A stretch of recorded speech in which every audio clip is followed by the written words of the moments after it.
keyboard to the boardroom. This is the Business of Esports.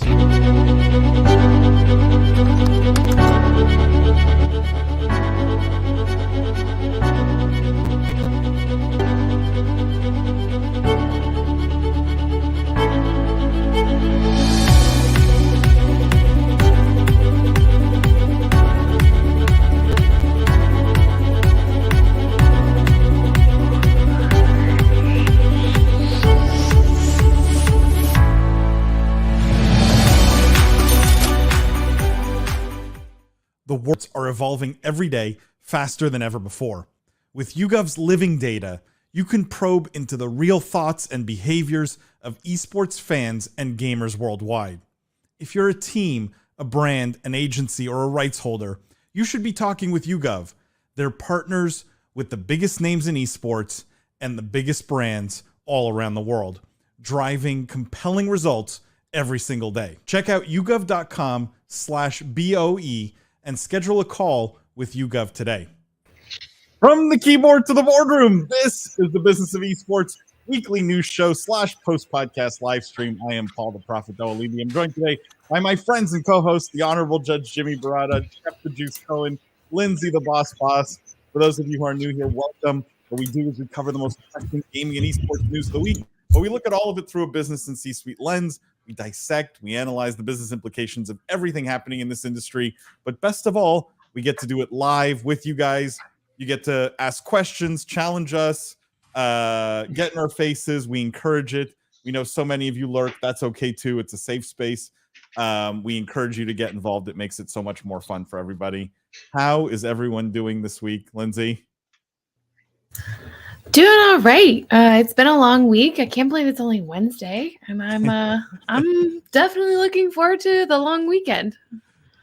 There are many of these weeks where we do this live stream, and it feels like a Friday night. I feel like it could literally be a Friday night live stream on some weeks. Jeff, Jimmy, how you guys doing? Very good. I too agree. It feels like Friday night. It's almost like once we hit this, the week, the rest of the week is just it's over. This is the highlight of the week. It's the hump to get over.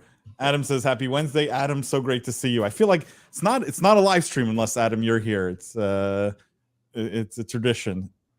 All right, guys, we have so much to talk about. I want to say we have something a little bit different for the podcast this week, and I want to tease it. We have behind the scenes filming some unique, brand new content.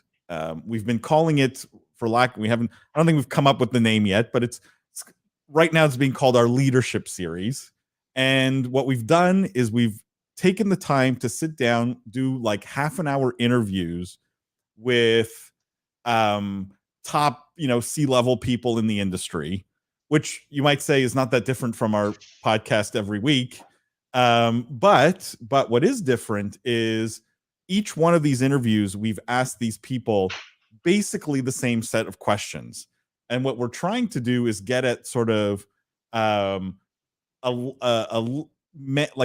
set of learnings and insights, and to see the differences in management styles, in outlooks on the industry, and all these kinds of sort of facets of esports and gaming.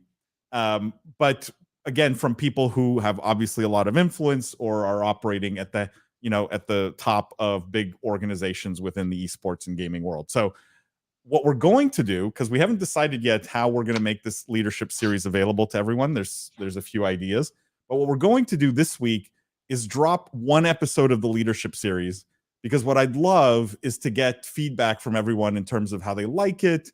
Is it valuable to you? Is it something you would really want to see more of? We've taped a bunch of these episodes, but we're going to drop one instead of the normal podcast this week on Friday. And it will be part of this leadership series. It will be a half-hour interview with a C-level executive from a huge gaming company or gaming-related company. And it will be there to try and tease out learnings and insights. And so would love feedback. So for everyone listening to this, watching this, if you're a fan of Business of Esports, I really want your feedback. We really want your feedback. to see how much you guys like this, because then we can do a lot more of them, or we could do no more of them. So would love to know how people like it and if it's valuable to you. If it's valuable to you, let us know. You can either reach out to us directly or let us know next week on the live stream, or maybe leave a review on the podcast, which is also always welcome, or even just a comment on YouTube or anywhere else. So any way you want to let us know, we'll find it. Everyone's feedback here is really, really appreciated. So that's what you have to expect this week in terms of podcast content. Now, we have a lot of news to get through, guys. So let's get to it here. Lightning round. Already? Jeff's ready to wrap this thing up. Wow. But the problem is we can't do the whole show as a lightning round. It wouldn't work. Sure, it's not. Fans need the hard-hitting content. The hard-hitting content, the meat. All right, so we have some big stories this week, guys. Let's get into it. I've got a few things here. Hang on, let me just... I wanted to start with this one because I sort of feel like I don't know if it's silly, I don't know if it's serious, I don't know if it's genius. There's so many sort of angles I think you could take on this one. And it's Gucci in the news. Not a brand we necessarily talk about all the time in a gaming context, but they have done some stuff. And the headline here is, calling all gamers, Gucci wants you. And I think most interesting, this was in Vogue Business. And the subheadline here is, the links between luxury fashion and gaming are strengthening as Gucci launches an academy to support emerging esports players to go professional. So basically what they're doing, it's in the article, it says they're ramping up their gaming and esports focus. They're launching the Gucci Gaming Academy, kind of a clever name. They've selected 4 players initially, all from Eastern Europe, and they're going to support those players, basically. So they all play in the Face It Pro League, which is CSGO, and I am assuming they're sponsoring them, right? So they're paying them salaries, essentially. And they've got this Gucci Gaming Academy logo, which looks vaguely Batman-ish, but also Gucci. And it says support for the Academy players includes mental health coaching, personally designed digital training, in-game performance coaching, personal branding, and contract education. They're also going to be provided technical equipment. So this academy is being done in partnership with Face It. It's a period of 12 months, unless they're signed to a pro team sooner. So if they get signed to a pro team, they essentially mature out of the Gucci Gaming Academy. Now, I'm curious what you guys make of this. We've had lots of discussions around sort of path to pro for various games, Overwatch, Valorant, League. Where do you guys put this in terms of initiative? Like, is it Gucci's responsibility to create a path to pro here for gamers? And is this genius on their part, or you think a total miss? I'm curious where you guys stand on this. This story's got to go to Jimmy first. Go ahead, Jimmy. Okay.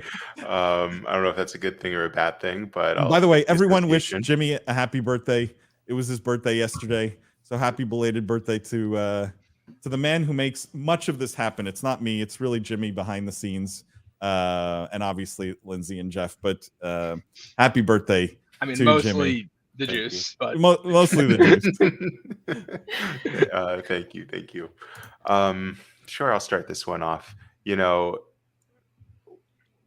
last time we saw Gucci in the press cycle, I think it was the 100 Thieves collab with the backpack. Yes. Which was, I thought, their second collab because they had done a hoodie and other products before then. It's really nice. I'll first say it's really nice to see a luxury brand, or any brand for that matter, that's non-endemic, that's doing something in this space that's not just a merch collab in a low-hanging kind of fruit type of play. This feels to me like Gucci got their feet wet. They saw some success. They saw a strong overlap or interest from the gaming audience.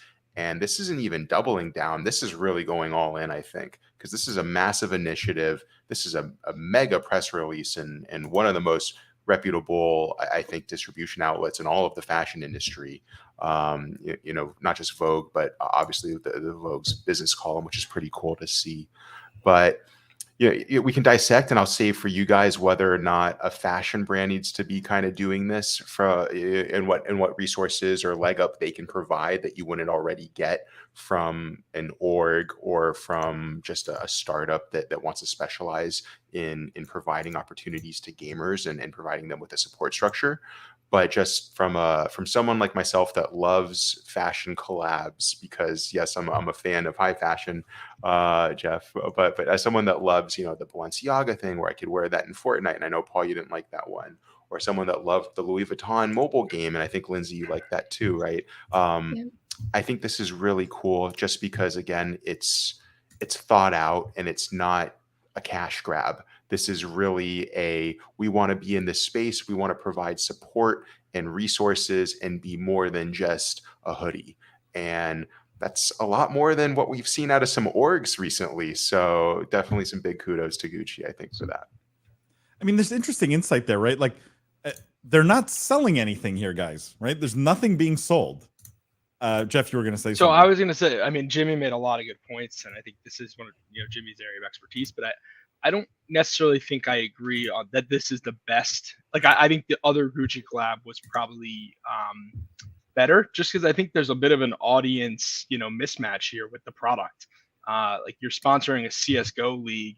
I would have to guess CSGO's audience is overwhelmingly male. Now I know Gucci obviously caters to both male and female, but I think their primary customer is probably female, unless I'm just incorrect. So I think this seems like an example of maybe they got duped into this a little bit by some marketing agency, or maybe by a really good salesperson at FaceIt. So I think they would have been better served going after like broader gaming audience versus like this really hardcore esports community. I would have rather seen them do like a collaboration with Roblox, or something where there was a digital cosmetic, or some of the other things you mentioned actually, Jimmy, where they were kind of targeting the broader gaming audience rather than just like going after what is, I think, a pretty hardcore male audience that maybe doesn't fit with what they're actually trying to sell. But it's cool that they're investing here. In the article, it does say CSGO the demographic of CSGO is 92% male.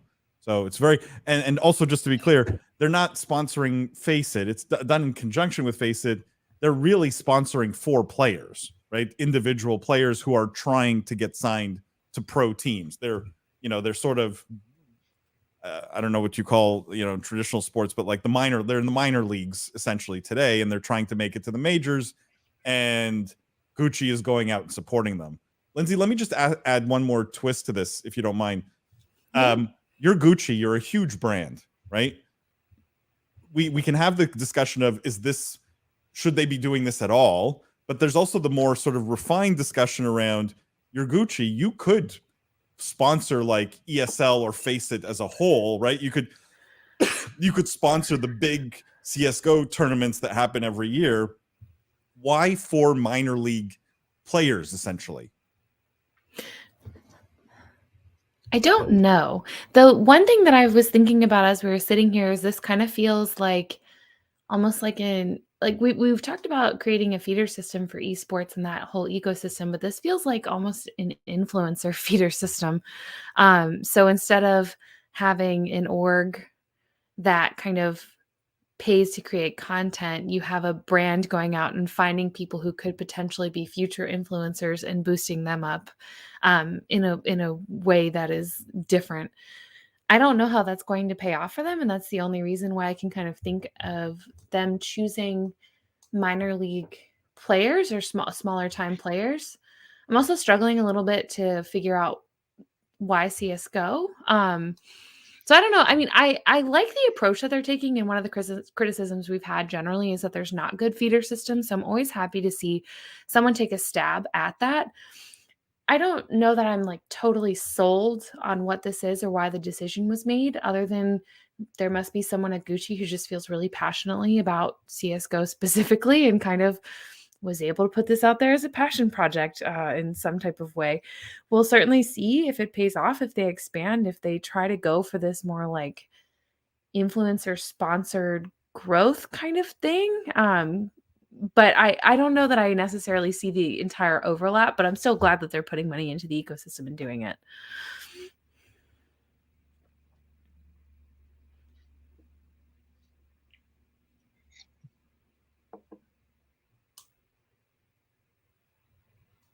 I can't. Yeah, is Paul hear him? muted or am I Yeah, going I can't crazy? hear you. Like none of us Sorry, said guys. anything. No, I was sorry. Alonzo says, how about a Gucci case for Nintendo Switch? If it ain't luxury, you ain't gaming, baby. Yeah. Which is, music to Jimmy's ears, I'm sure here. But my issue with this, because I've heard this argument before. Let me reply to Alonzo first, and then I have a comment sort of on the broader discussion. I never understood luxury cases, especially for items that essentially go obsolete in a year, right? Like an iPhone case. While it's cool, and I guess, more power to you if you want to spend $1,000 or $2,000 on an iPhone case, but you're going to change your iPhone next year, right? If you can afford a $1,000 iPhone case, you can afford next year's iPhone. Yeah, and if you're Paul, you're going to buy 7 of them and every single type of phone. So you can't afford to go out and buy all those cases as well. It's a problem. Yeah. But the broader discussion, I think you guys missed here the 92% male part. I think that was the great insight, which is so many of these luxury brands, whether it's Gucci or Louis or Chanel or whatever, right? Like these high-end luxury brands, Balenciaga, they have tremendously loyal female audiences, right? Female consumers who are loyal to these brands, who are very excited about the latest launches. I think the male market, I'm not saying it's completely wide open, but it's definitely more untapped. There's definitely more opportunity there for Gucci to go after men than it is to go after women who may already be loyal to Gucci. So it feels like there's more white space there. And I'm not sure any other sponsorship where you could get this high this is a high concentration of male audience. So you're basically taking my criticism and flipping it as an opportunity. Yeah. In some ways, I'm like, if you want to go after, if that's your strategy, then yeah, it's genius. It's really, yeah.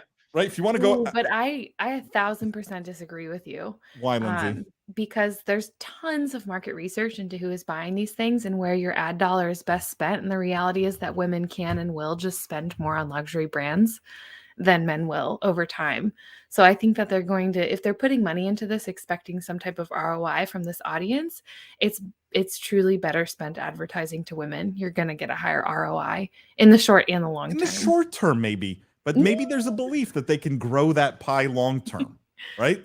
That eventually there's a world where Jeff buys a Gucci pair of like a Gucci suit, right? There is that universe where if they sponsor enough CS:GO stuff, eventually Jeff buys a Gucci suit. Definitely.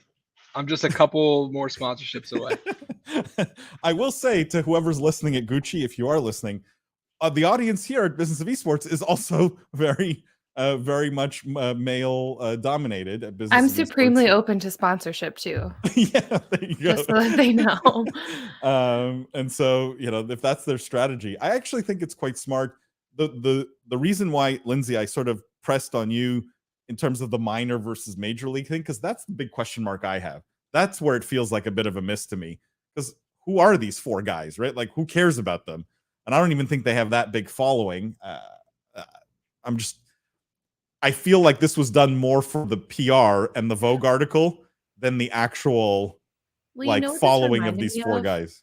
Wasn't it the founder of Shopify who also sponsored a StarCraft team just because he loved StarCraft? True. I just kind of think like there might just be someone at Gucci who truly loves CSGO and is like, let's try this and let's see if we can build an audience from it. I think it's more genius than that. I really do. I think it is going after men. It's more untapped, and you're getting men with disposable income, right? People know, and CSGO in general is an older esports audience because it's an older game. I think it's just genius kind of overall to be going after that market. Whether this is the absolute perfect active. Oh, bye, Paul. I didn't like his point either. It's fine. Well, this is awkward. Now what do we do?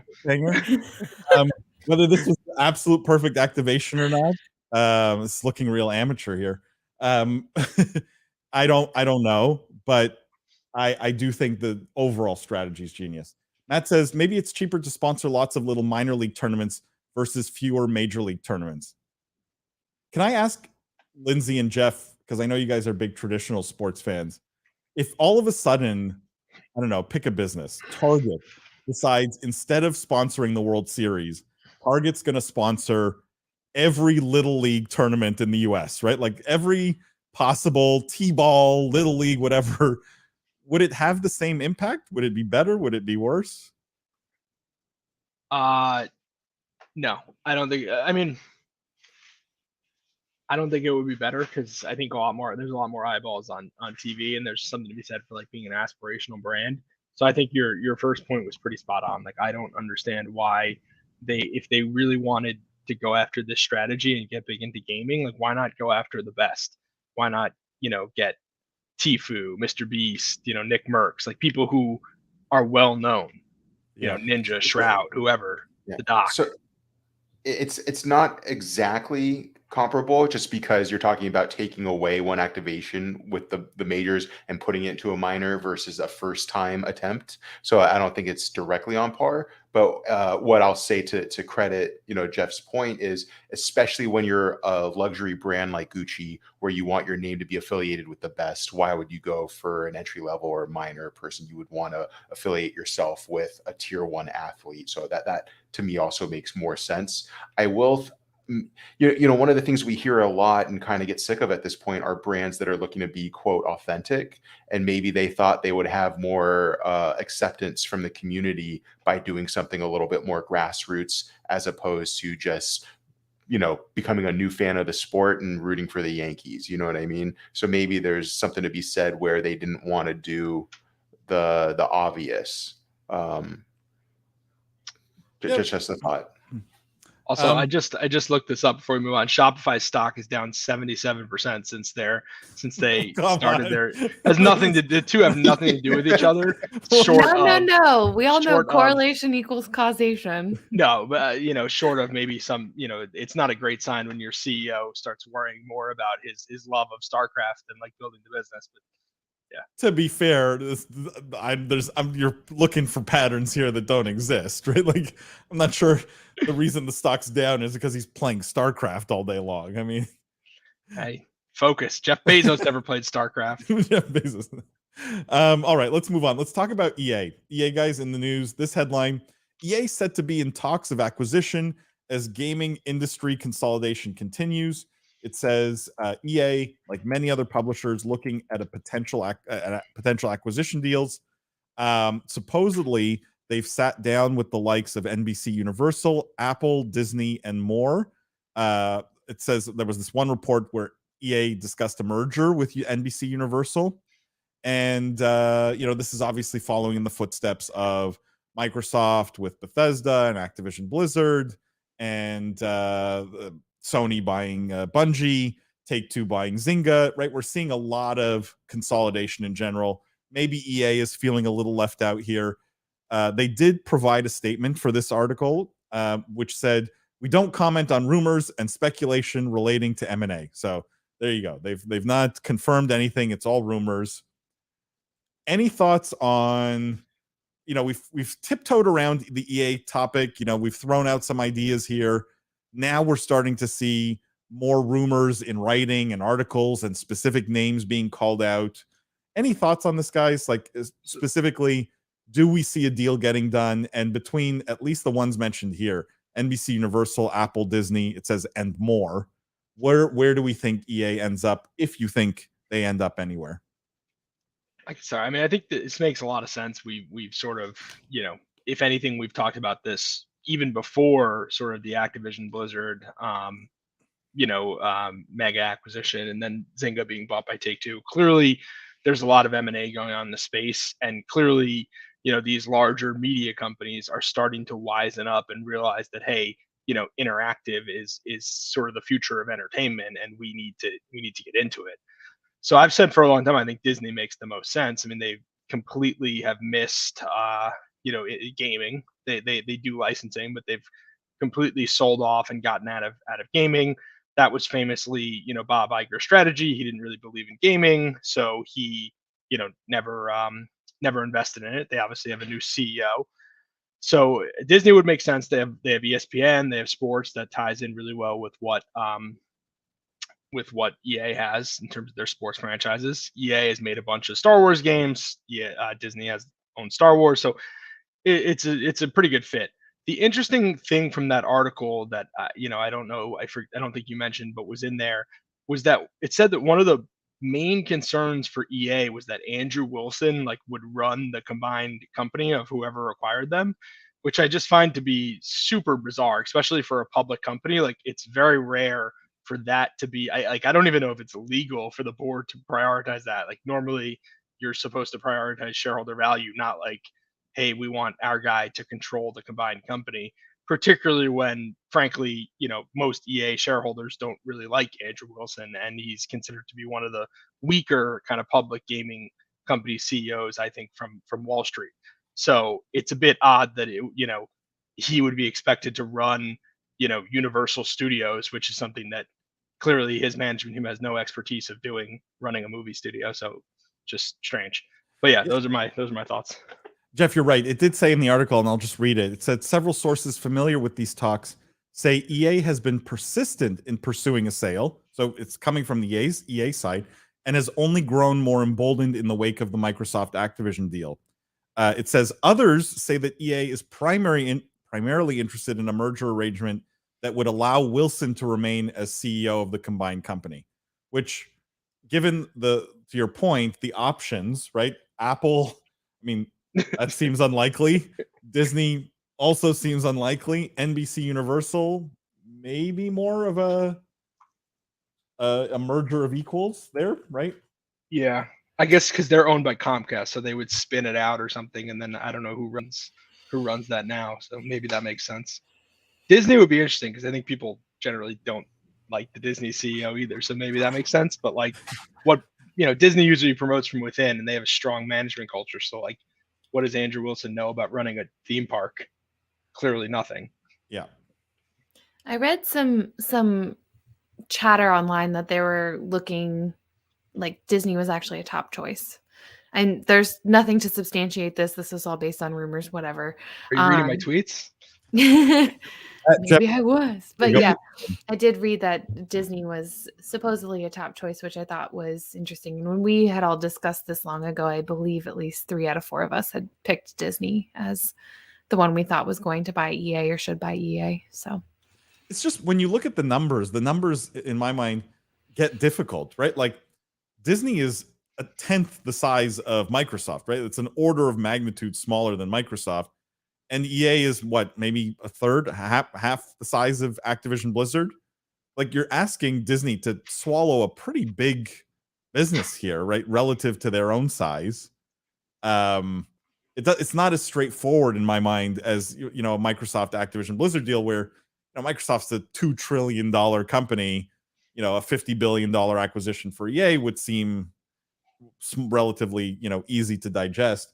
And then you go down that list. NBC Universal has a similar, if you don't count Comcast as the partner. Apple in that list seems the only one sizable enough that it wouldn't be as it wouldn't feel as weighty, I guess. I'm trying to look for the right word, but no one here thinks Apple might be the right pick. Jimmy, you can go first if you want. It just, I mean, these are all good points, right? It's a difference between ability versus fit and versus need. Because to me, when you brought up NBC Universal, I was like, probably like the reason why I like Disney for Jeff's argument is because of fit. The reason why I like NBC Universal is because of need. Because NBC Universal is clunky, it's outdated, their audience is aging, their sports are pretty much limited to the Olympics and some NFL. It's really not that impressive. This could really diversify, I think, their catalog. But then it's a whole other argument on what they're able to do. And that's where I would defer to you and Jeff, honestly, as guys that have that experience in understanding the different ways you can creatively structure an acquisition. But when I look at it, yeah, Jeff, if you want to run with that. No, I was going to say my point was kind of similar to Paul, your sort of pushback to me earlier, in the sense of I agree that it would be easiest for Apple to buy them because it's almost like a really bite size. However, it's not that meaningful. Like, what does EA do for Apple? Does it change anyone's narrative about Apple? Like, Right. is any investor gonna invest in them because they buy EA? I doubt it. But like Disney, however big it is, it's meaningful enough to make a difference where it could really like impact the narrative of the company. Guys, I want to move on. I'm always curious. I would love if you're listening to this after the fact, or anyone who's in the chat live here. I want to hear from everyone. Leave a comment, put it in the chat. Put it anywhere after the fact if you're listening to this after the fact as a VOD or not live. I'm curious what people think, chat thinks, where EA might go, because I still believe, I like Jimmy. I think the way you deconstructed it, really smart in terms of need and fit, and right, this sort of the different dimensions of an acquisition. But I actually think Apple probably needs this more, and it's a better fit. And like I think it satisfies all three. They've got the platform, they've got the service with Apple Arcade, they have a lot of the pieces of something great around gaming potentially.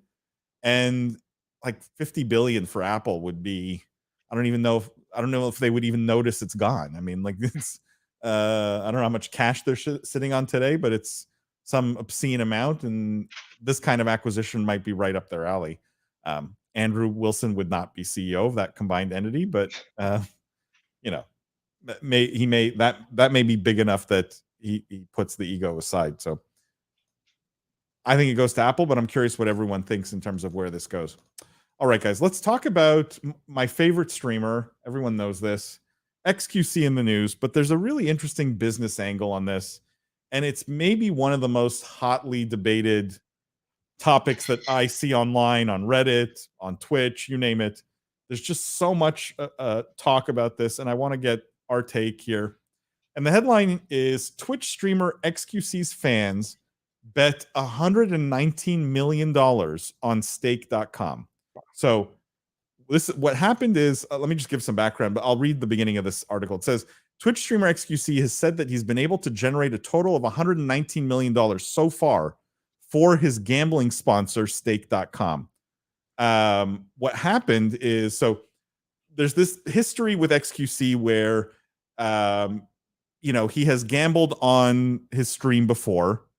There was a lot of backlash against his gambling on stream. There's a lot of people who say it's fake. The money is provided by the gambling companies. Some say it's real. He's actually losing his own money. Some say it's real. He's losing his own money, but the gambling sites are paying him, so it's all a wash. I don't have the data. I haven't seen his contract. I don't know what the reality is behind the scenes. We can discuss that. But he got blasted on his stream by his dad, actually, for losing $2 million gambling on. And, his pushback was, I love doing it. He signed this deal with stake.com. And then for the last week or so, he's been doing, other than the last day or two, he's been doing pretty consistently gambling streams where he plays slots on stream for, hours on end, losing and winning millions of dollars, basically.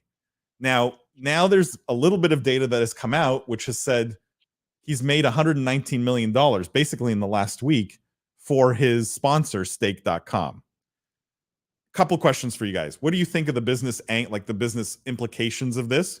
This is a huge amount of gambling that one streamer is generating. But give me a bit of nuance also in terms of, should streamers be doing this? And do you think they should be disclosing the deal terms with the gambling site? Like, should they have to tell their fans, this is not my money, or this is my money, or it's my money, but I'm being paid?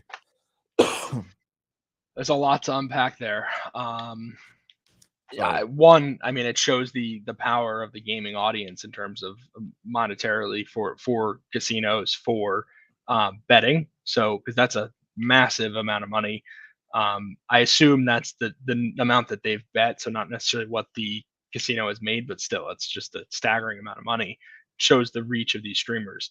I think number one, it sounds like this guy has a problem, so that's just not great in general. Like, it's just kind of, if you're losing $2 million playing slots, like, I don't care how much money you're making as a streamer, like you can and will go broke if this is not fake. Like, if this is not him playing this up, like he will be broke, just mathematically. So there's that aspect of it. I think Twitch should step in and either ban gambling altogether, same way they have rules around, nudity and sexual content. Like, I think that's entirely plausible that that's what will happen. And he certainly should be disclosing if this is him being paid / whether this is real or not. Like, kind of like you see when there's the car commercials and someone's driving, it's like, this is like a, this is a closed course. Yeah, with a professional, like, exactly. Like, I think that 100% needs to be said. Plus, his audience probably consists of a lot of underage kids, so it's just not really appropriate in general. Definitely a lot to unpack, and I agree with a lot of that, Jeff. This weekend, I think I messaged you guys the rapper Drake, who posted his first Formula One bet, also using stake and tagging stake in the post. Not saying it was an advertisement, but if he's tagging the platform, you raise an eyebrow as to what money is being exchanged there for the promotion, and shouldn't that be disclosed if so? I think you make some good arguments comparing it to pornography or alcohol, and mentioning the that it's easy to leave an impression on this group of this age group. I would just posit to the group, I guess, if this wasn't gambling, if this was any other sponsor that xQc made $119 million for through advertising to his audience, would it be as big of a deal? Does that negative stigma come because it's a taboo industry? Like, is that why this is an issue and why we're talking about it? I would think so, because otherwise this would just be a great success story. Look how well his advertising is doing for this headset company or this beef jerky. So I guess that's the whole point of the conversation, right? Is it's really more about, and to Jeff's point, should we even be allowed to promote gambling on Twitch, or should it be a taboo category because of the age and impressionability of the average user? I think that's more of a legal question. Guys, Lindsay, let me redirect this at you. If there was full transparency, complete transparency, in other words, you knew if the streamer is gambling his money or not, and if he's being paid or not, does that change your view in terms of Twitch needing to stop this or not? 1,000%. I do think that perceptions of this are really important. And I think that there's plenty of ways to make gambling fun, safe, and legal for those who want to participate in it as an activity. And I truly do believe that people should be able to spend their money how they want to spend their money. But I also think it's really dangerous to kind of put on a false front as someone who is maybe being paid or receiving a stake or not gambling with their own money or whatever. You're kind of putting forth a false image without full transparency of what is actually going on. So I think that transparency portion is really important. And that being said, other than that, I think it's a very valid form of entertainment. And I think that there is a stigma to these deals, but the reality is it's a form of entertainment that a lot of people enjoy. So I think that there's plenty of ways to make this a positive thing where people can go out and enjoy a hobby that they enjoy while still protecting folks from the reality of the hobby, and making sure that they are well aware of the risks associated with the hobby. And I don't know what xQc did in this particular stream, but it sounds like at least some of that was missing. And I do hope that in the future that can be a little bit more clear, because I don't think that there's anything wrong with what he did from a business or financial standpoint. It's just making sure that perception is crystal clear, and so are the risks associated with it. Yeah. Let me just add a bit of color, because I do watch a lot of these streamers. Trainwrecks is a very, very well known for gambling a lot on his stream, in the same way, on the same website. And every so often, every time he wins money, every time he gets a win on the slot machine, he'll play a video recording of him saying, "Do not gamble. Like, I've lost millions. You are not going to make money. You're not even going to break even," right? He plays the same recorded video every time. Does that, in your mind, does that sort of make everything kosher, right? Like, it's all forgiven? No, because look what cigarettes helps. did. I mean, look what's on the cigarette cartons, right? It's like Surgeon General warning, like if you smoke this, you will die, and people still do. So I don't know. It almost sounds like it's like, mocking it to some extent, the way you're describing it, where it's like his audience is probably like, haha, like he's making fun of the big bad, like regulators kind of thing.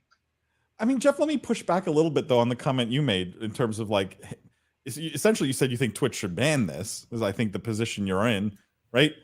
I mean, there's plenty of streamers who play mobile games, casual games, even gacha style games like Genshin Impact, right? Where it's essentially like slot machines, right? You're buying to continue playing, you're paying in to get new items, right? They're pay to win or pay to continue, pay to advance, whatever you want to call it, right? Why is that any different in your mind, if you think it's any different? Yeah, I mean, it's a totally fair point. I guess the difference is there's no it's not legally considered gambling. It can still be addictive, and that doesn't necessarily mean it's right. But it's not technically gambling, right? You're getting something of value, and that object that you're getting isn't transferred back to a monetary value. So legally it's not gambling. I understand you're not asking that, you're asking morally. So I think it is a fair point. I think if someone was sitting there bragging about, spending millions of dollars on mobile games and be like, well, I just can't stop buying these crappy gacha items. Like, you should go buy some too, because it's so crappy. Like, I'm addicted. I'd probably be like, well, that's inappropriate as well. I think it's more an entertainment product versus gambling, which can certainly be entertainment, no doubt, but also has a much more seedy, regulated underbelly. I just want to read these few comments. Adam says, I think Jeff nailed it. Gambling's an addictive and dangerous platform and need to be cautious around it. And I think that's a lot of backlash against xQc streams, because he does have a young following, lots of kids. That is the argument that's made. I missed a couple of comments before. Adam said, I don't know why, but my feeling is Disney buys EA. And Brian agrees, the mouse is hungry. So look, everyone thinks, I think, Disney on that one. I just want to break down the numbers for a second. We are a business podcast after all. $119 million of gambling said was driven by xQc. This is just in a few days, right? I looked it up. The house edge for a slot machine is 5 to 10%. So let's assume best case scenario for stake here, and it's about 10%. If they drove 120 million, I'm rounding off again, of betting, right? This means they netted $12 million from just this few days of xQc playing online, right? Because that's the edge to them. Assuming, and I watched his gambling streams, I don't think he was ever down more than a couple $1 million here or there, right? Like that seemed to be the biggest swing. Assuming that that's all they were doing was covering losses for him, let's say. I mean, this is a home run in terms of ROI on the marketing spend, right? Like, does anyone disagree that this is not a home run? Well, it's definitely a home run. The only question is what, what regulators are going to do. And I don't think stake is even legal in the US. So I wonder, who the people are that are betting. He went back to Canada, by the way, just to do these streams. That's not surprised. So like, oh my something God. tells me like this is not going to necessarily end well for xQc. Like gambling is not something you necessarily want to mess with. So like, if I were, like people get arrested for that kind of stuff. Like, yeah. I know who's not invited on our next Vegas trip, Paul. Chris says, bet Caesars and MGM are second guessing JB Smoove and Jamie Foxx now. Yeah, I mean, Chris, such a good point. Like xQc has driven results. I think that probably no other celebrity, at least in the gambling space, has succeeded in doing. Hardware Barbecue says it's a sixer if you're British. In terms of the return hardware, I think that's what you're referring to. About 6 times their money back, I think. Would love your clarification on that. Maybe I don't know that expression. Brian says, good points. Betting and advertising really means increase in the pay-per-view potential / higher customer value extract. I mean, it points to the value of xQc's audience, right? If you can find a mechanism to extract dollars from them, his audience is massively valuable, way more than probably he's even monetizing today. And so one of the takeaways I got from this is just some of these streamers' audiences feel highly undervalued and untapped still in terms of monetization. All right, guys, let's move on. We've got a lot more stories to get through, and I know we got Jeff. We got to do a lightning round, right? I mean, oh yeah, we can't let that one go here. Let's talk about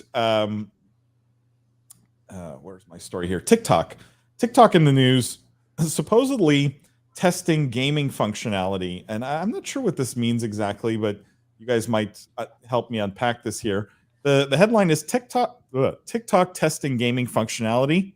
Social media platform has been running trials in Vietnam, could roll out to more markets in third quarter.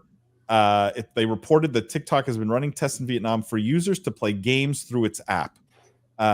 They're hoping to roll the gaming functionality more widely throughout Southeast Asia during the third quarter. It tested HTML5 games with its app, but declined to comment on the Vietnam test of future plans.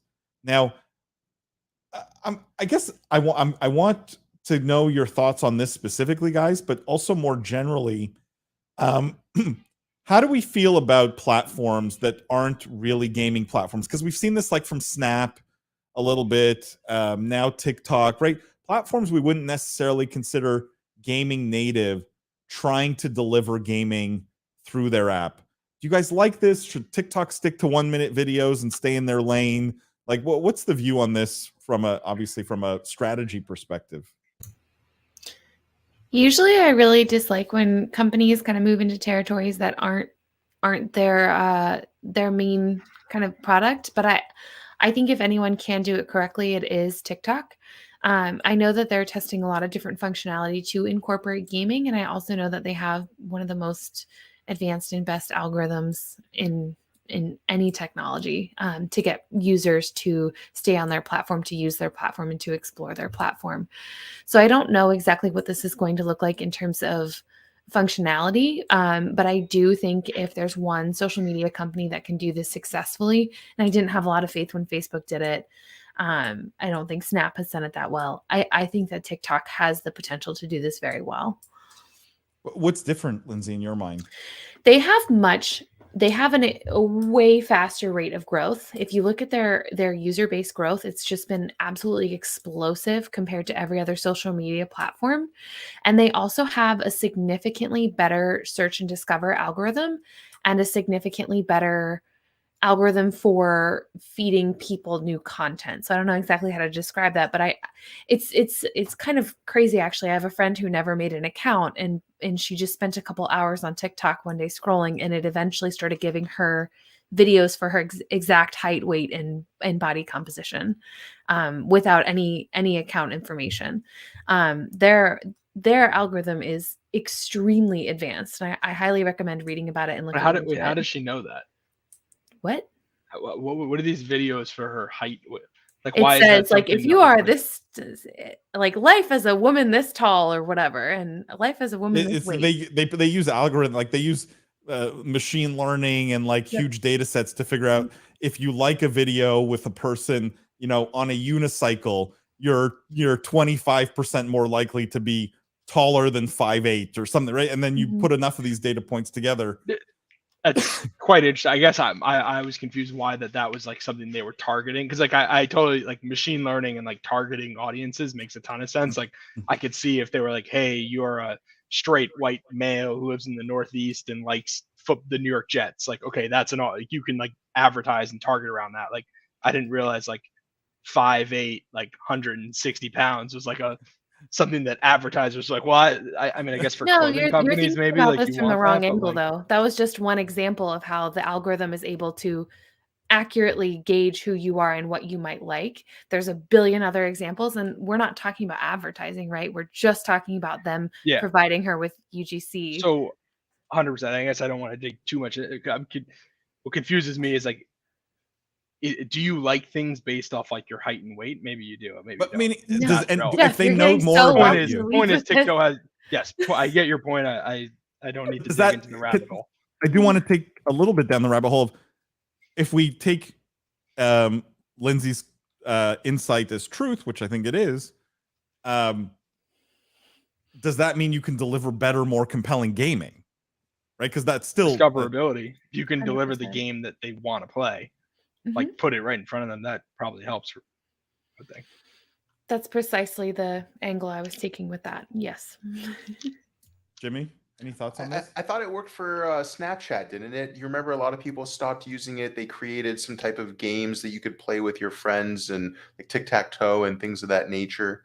So I thought it worked for them quite well. But honestly, my knee-jerk was, wow, what a miss. Why aren't they doing streaming and kind of like a Twitch product? Why are they going into games and shitty games at that, like mobile, collaborative games? Sorry, I shouldn't drop that spawn ball. Yeah, but you know what I what's mean? going Like, on? Now why are this they? is what I do now. But why are they going into games? They want to keep you on their platform. I guess maybe they think that would be more widely accepted than the smaller community of game, audiences and viewers. But I thought when we're talking about TikTok and game, I go, great. I want a streaming product. I want an OBS competitor, and that's not what we're getting at all. There is that as well. They're also Mhm. developing that.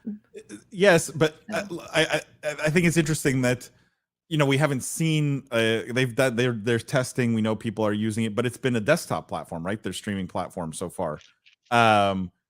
Maybe there's just more. I think there is just more money in delivering mobile games to their users than there is in trying to build out a streaming platform, right? That's just, I They're think, the also obviously reality. huge in Asia, where Yeah. I think this social gaming has certainly come a long way. Like I know that, what is it, Line or Tense, one of the WeChat has had like a really successful kind of HTML gaming thing. Guys, Chris. Chris says, how else can you sell Gucci to esports fans? This is true. You need to have them figured out, and you need TikTok level, algorithms. And then Chris, I can't read this, but he says, "What the f, Jimmy?" There you go. So yeah, Whoops. Jimmy, what the f? All right, guys, let's move on. I got I think one story before we get to our lightning round here. Yes, one more story before our lightning round. And this story is about FaZe Clan. And I just want to talk about FaZe Clan here in the context of a hiring they've made recently. And the announcement is Zach Katz joins FaZe Clan as president and COO ahead of esports firm's expected $1 billion SPAC merger.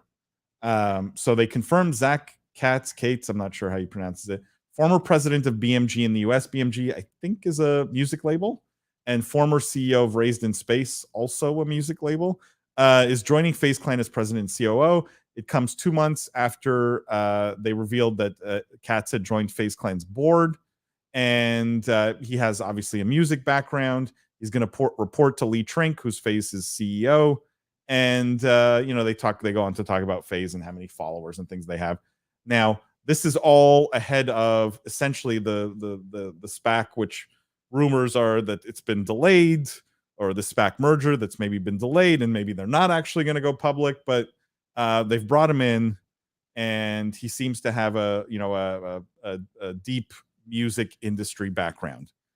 2 questions for you guys. One, why do you think this hire, when it feels like, FaZe Clan had already announced they're, going public, this $1 billion merger. They had the management team, they announced the board, right?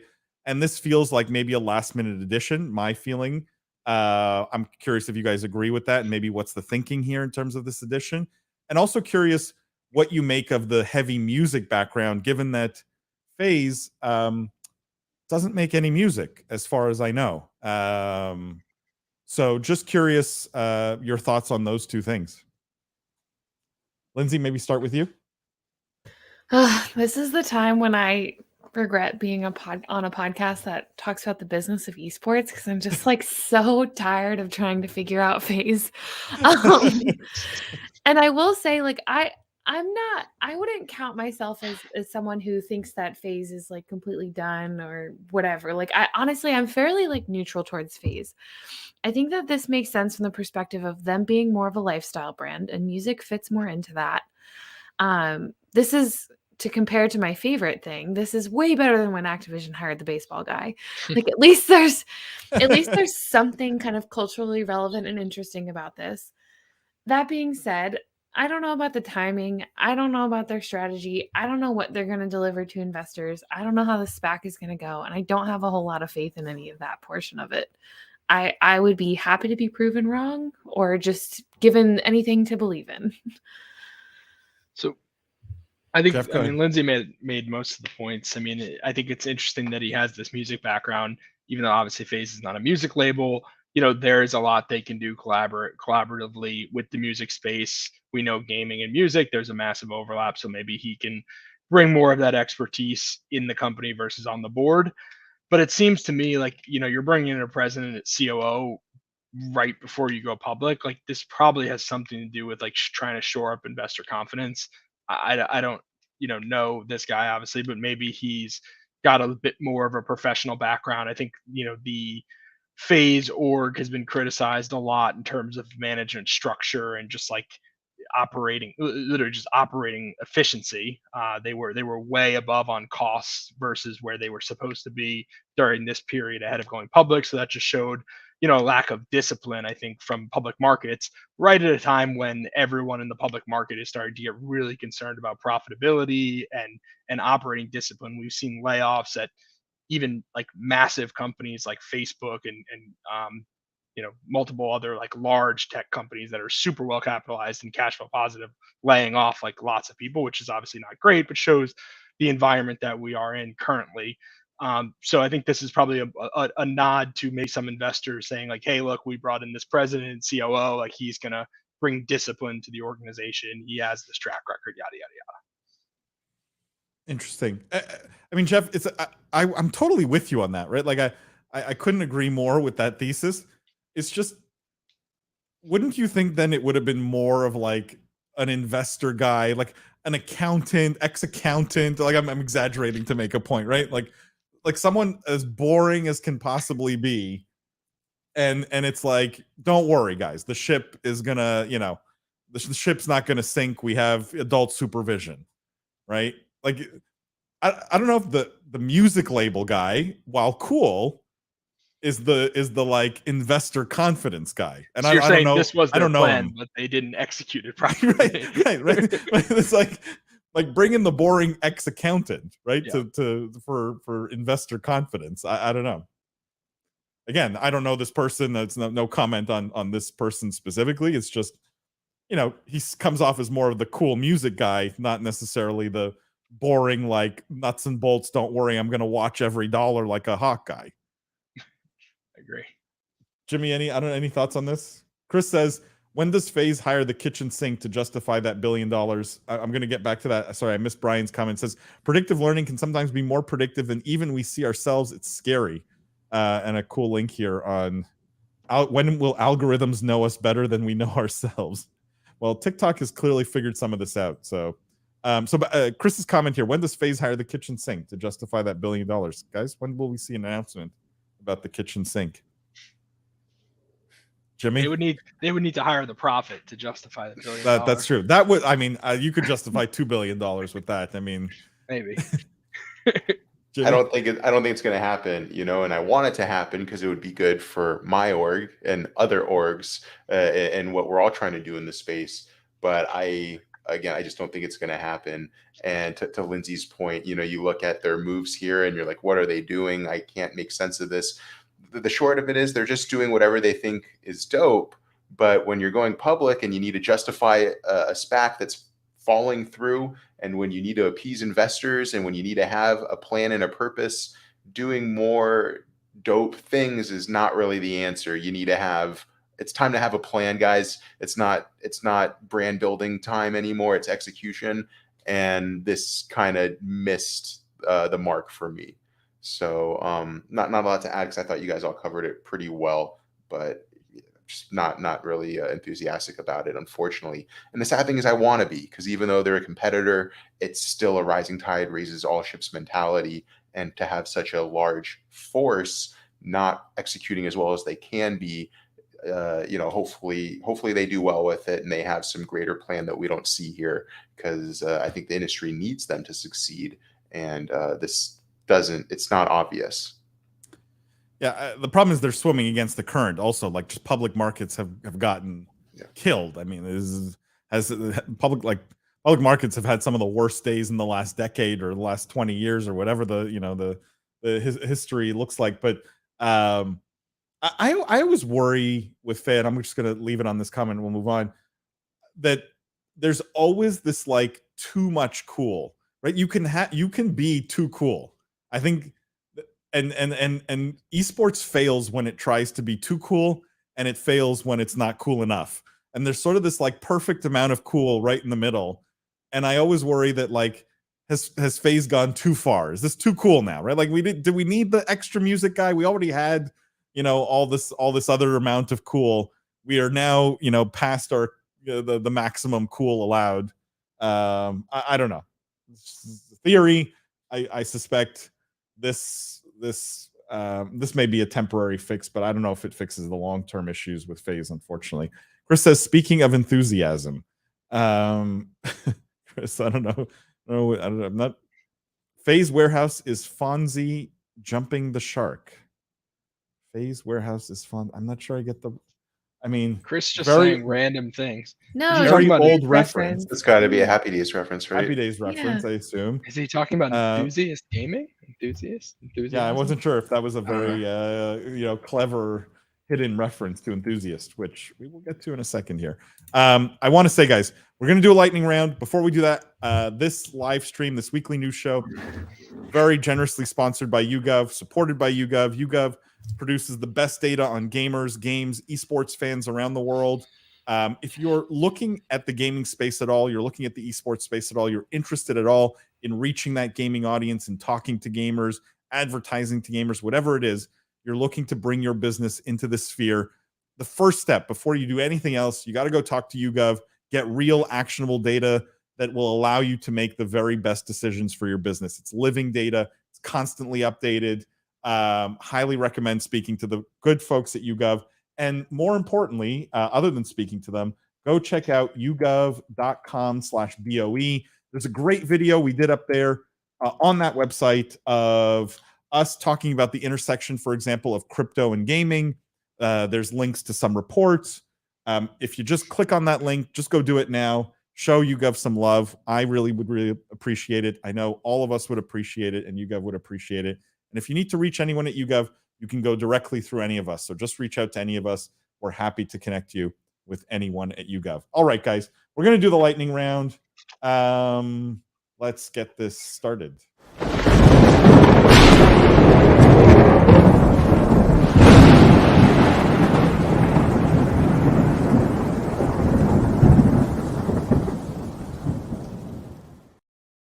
All right, guys, the way this works, if you're new here, I'm going to introduce a topic.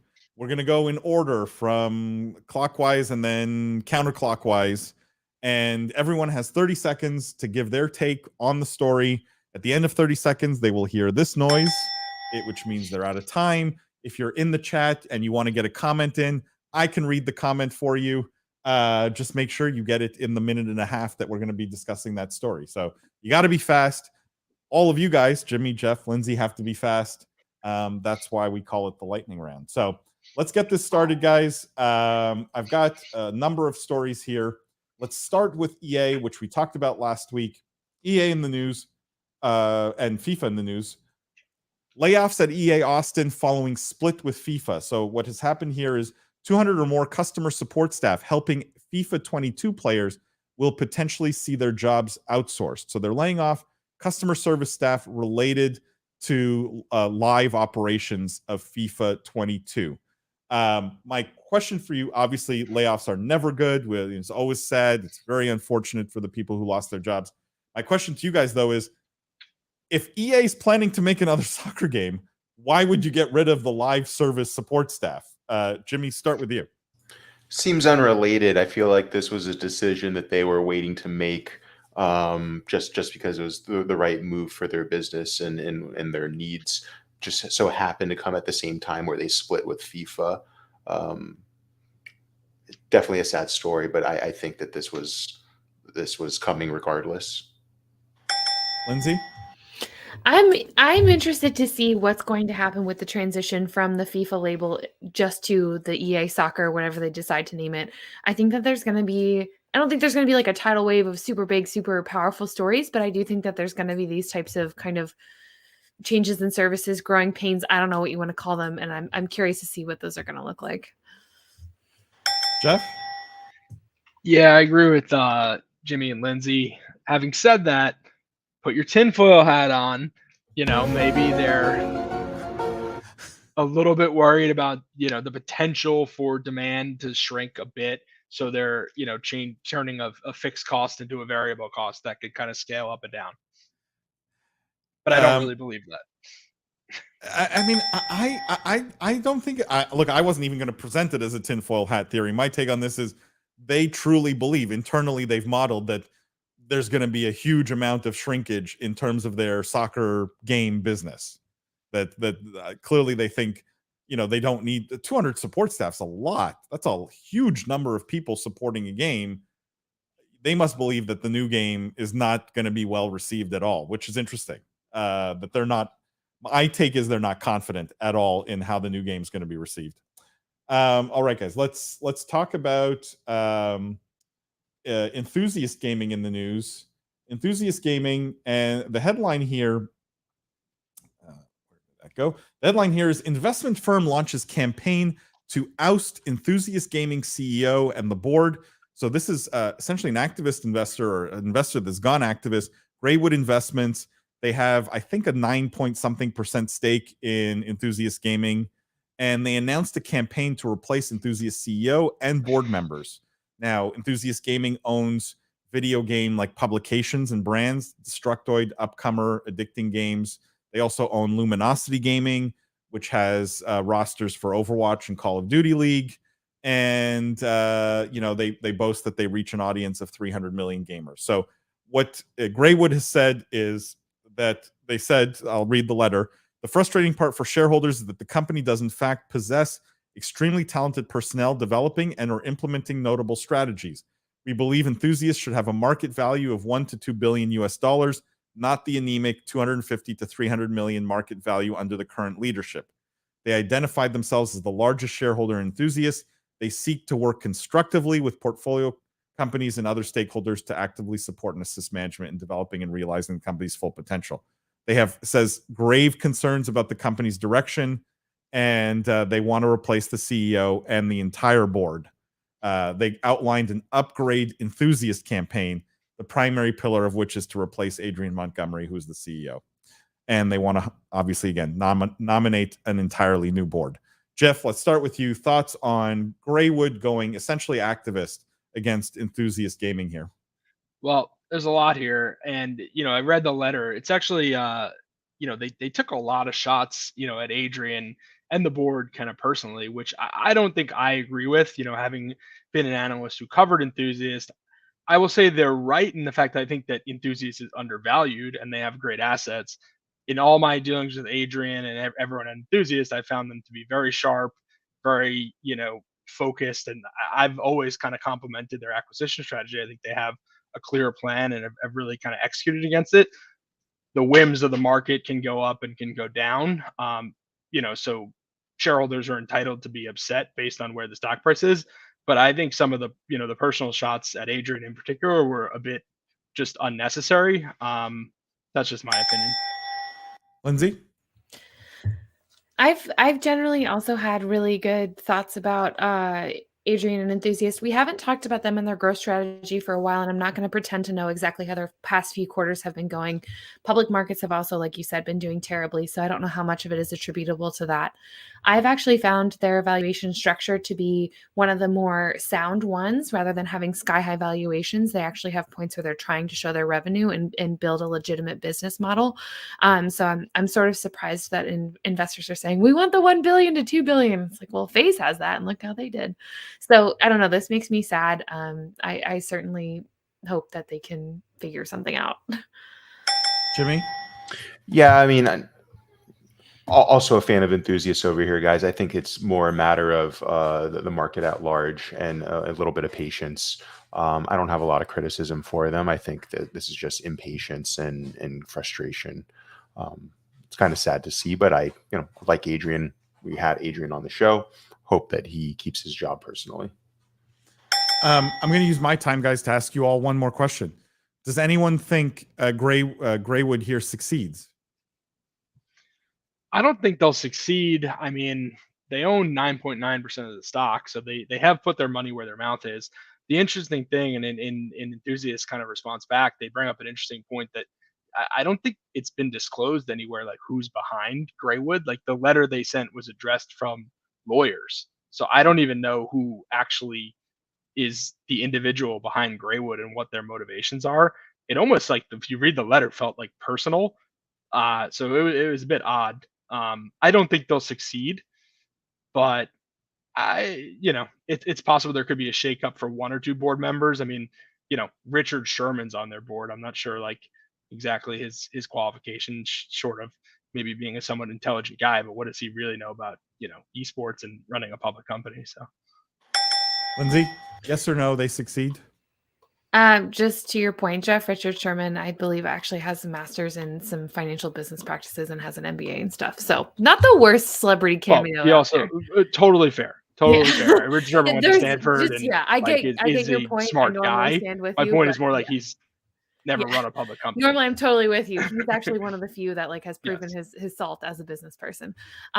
Anyways, I don't know if they'll succeed. The part for me that makes me sad, though, is all this press surrounding it and all the things that the companies are going through.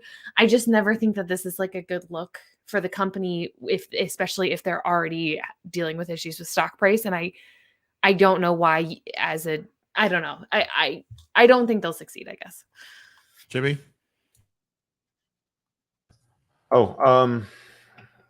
Honestly, not a lot more to add than that, guys. This, I think, is yes or no. Will this succeed? Will Greywood succeed in replacing the CEO and the board?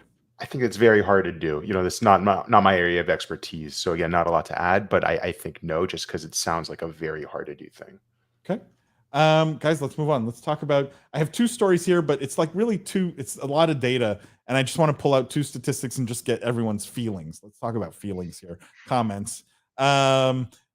Headline here, Nintendo has released over 11,000 video games in the last 39 years. Park that thought for a second. 11,000 video games in the last 39 years. And then this other article, the headline, from NES to Switch, Nintendo has now sold 5.4 billion video games. Is anyone surprised by these numbers? I was shocked. I'll just say that right now. Jimmy, curious what your thoughts on this. I mean, it's a lot. It's definitely a lot, but everyone loves Switch. And when was the last time they came out with new hardware? We were talking about that last week. So when you really run these life cycles and stretch them thin, you can really crank out the profits, I guess. I just think it's so clever that the Switch was a handheld device that you could also plug into the cradle. I think that really transformed the way a lot of Nintendo's users viewed their hardware and their product. And yeah, everyone loves, I mean, we were talking about the Nintendo top 10 a couple weeks ago. Everyone loves Zelda. Everyone loves all these games. So it's a lot. It's surprising. But then when you look into the reasons behind it, you're like, well, all of that makes sense because they are crushing it from a number of perspectives. Lindsay? No surprise here to me. I'm a huge Nintendo fan. I love their games. They're one of the companies out there that really succeeds in the fun category. And they're like purely fun to me, and huge audiences, great hardware. I just wish that they would do more. They've made 11,000 games. No, I mean content, media, that kind of stuff. Not game. They're doing great in the gaming part. 11,000 games is a lot of games. You have to also remember that for a lot of those years, not a lot of third-party developers developed for some of these consoles. Like the Wii really didn't get a ton of third-party development. Certainly the Wii U didn't. The Switch has gotten a little, but like still not much. So they've had to produce most of the content. And also, we're talking about over 40 years. Like, the business model of gaming has wildly shifted, right? Like, companies like EA used to put out literally 60 games, 70 games a year. Now they put out like 4. It's just a totally different business model than what it was. So 11,000 sounds like a lot. I bet in the last few years it's probably less than 10 or 15 a year, I would think. I mean, it's still a monumental number, and It's 40 years. It's true. It's 40 years, but it's a huge number of games. I'm curious. I haven't seen any. It's probably interesting research, but like, I don't think anyone else would come close. Even even there's mobile publishers who put out, and Jeff, this now. Like, there are mobile publishers who put 10, 15, 20, maybe 100 games a month, a quarter, or whatever, but it takes a long time to get to 11,000 games, even at that pace. I don't know if anyone even comes close to Nintendo. I'd be curious to see the data, but I don't think anyone comes close to Nintendo. All right, guys, that wraps up this week's lightning round.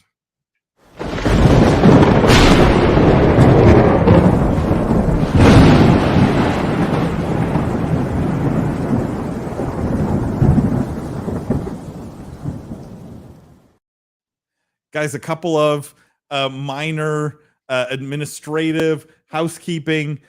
2 things. Make sure to go follow us everywhere on all socials: TikTok, Instagram, YouTube, Twitch, Twitter, LinkedIn, you name it. Go follow Business of Esports everywhere. Go follow Lindsay and Jeff and Jimmy everywhere. Make sure you show everybody some love. Go click yougov.com/BOE. Go show YouGov some love. So click on that link.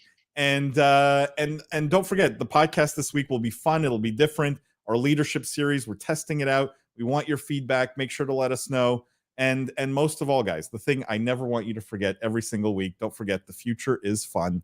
We will see you guys next week.